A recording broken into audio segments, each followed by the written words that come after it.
The main event. Oh my goodness, so much was on this one. Okay, let me share this with you from my perspective. When Justin Gaethje got in the cage tonight, he looked different. He did not look like the same Justin Gaethje stone cold killer that wanted to be there.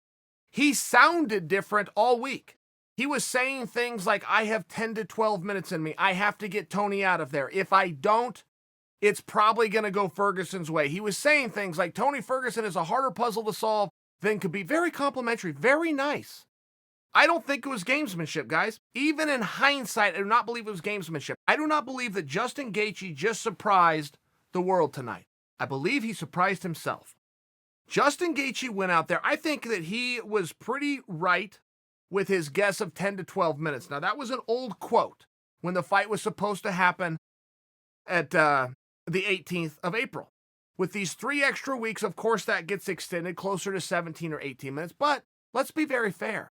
He came out, he didn't use a whole lot of energy. He wasn't the one dancing around. He wasn't the one out there flinching and fainting. He wasn't shooting takedowns that were getting stuff that would burn up a whole lot of energy. He let Tony do those things. He let Tony be the one to move around, to flinch, to flake, to faint. He let Tony be the one to use movements as a distraction. Then when Tony decided to come in to try to score, boom, Justin throw one right down the middle. Then he would get out of the way.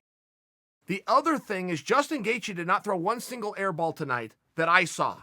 Not one time did I see him throw a punch or a kick that did not touch the target. Not once. That's remarkable accuracy. Now, I'm sure if we went back and rewatched the fight, that would turn into more of a broad stroke statement. But I'm telling you, I do not remember that happening. So now you're talking about a guy who's conserving energy, who's taking that 15, 17 minutes, and he's able to extend it because he's not using it unwisely. Oh, and by the way, those shots that are landing were wildly powerful.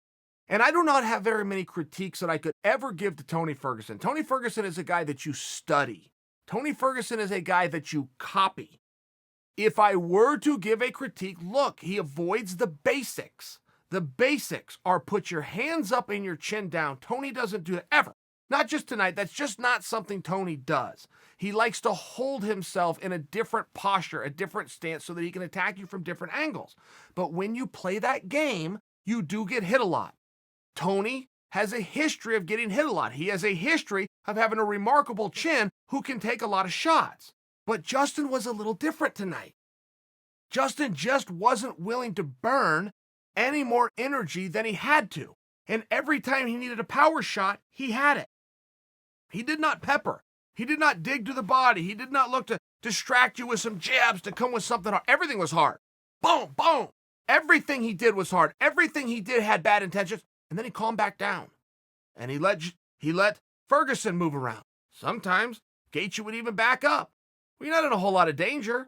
As long as you know where space is, you're okay. If the guy's either too far away, you're fine. You don't have to panic.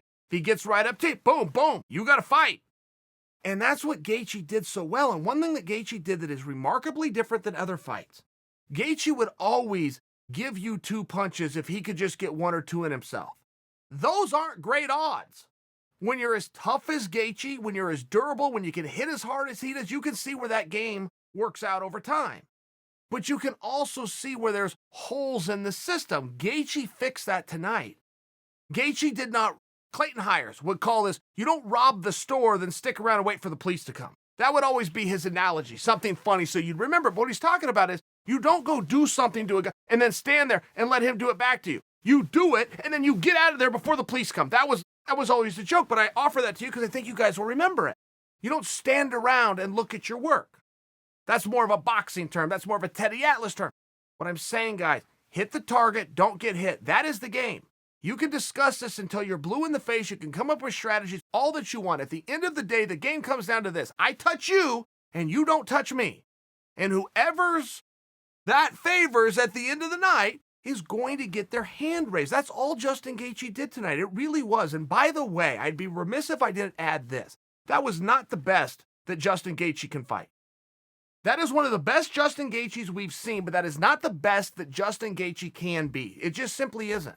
He was telling you the truth when he said, I did not have enough time to train for this. He was telling you the truth when he told you, I only have so much gas in my tank. That only makes sense. That's logic. I've been doing this a long time. I know what it takes to be a champion. I have not done all of those things. There is a strategy. There is a way. I'm a competitor, and I'm going to do everything I can to find that way. But this isn't an ideal situation for me. He's telling you the truth. He went out there and surprised himself, and I believe that Justin Gaethje just learned something about himself. I believe he learned. I don't have to waste energy.